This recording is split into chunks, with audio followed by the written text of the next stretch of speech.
ran youmans, and I was the community student rights officer, which was Georgina's role in 2010. At that point, I developed lots of I think really good leadership skills, so I was used to like working collaboratively with people, kind of voicing my opinion and having like complicated discussions about big issues. But also I think for me the most important thing was my confidence. I think actually I became much more confident both campaigning and doing the role, and I think since leaving the union and since kind of starting my career, that's been a really useful thing to develop. I work particularly closely with the finance officer, which is Ollie's role now, so looking after activities.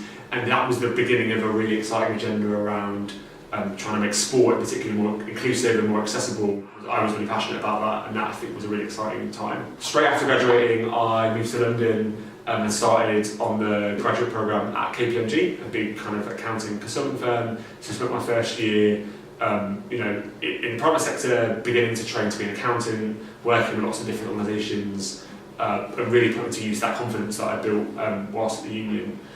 I still believe that the way you win elections is to talk to most people, demonstrate that you're making the effort, you're interested in talking to people, interested in hearing their opinions, and like interested in having a good chat. So I would say challenge yourself to talk to as many people as you can. Start small, and once you approach a few people, actually your confidence I think can build really quickly. I think it's also a really important reflection of the hard work that candidates put in. Lots of candidates will spend a week speaking to hundreds of new people in the freezing cold and really pushing themselves. And I think kind of the least you can do is spend 5 minutes voting. And it is like really, really, really important that students vote. I think it's such an important demonstration that students care, that they're interested in the future of the union, that they care about the services that are provided to them, that they care about how the university treats them, they care about what local politicians say about them, they care about tuition fees. I think if you haven't considered running elections, you should think again, because it's a really great thing, and I think a lot of the successes in my career I can kind of trace back. I think lots of people have have really valuable perspectives that can contribute to the union, and particularly if you're from groups of people that don't always are less engaged in the union, or where the union hasn't always done a good job of engaging kind of in the past.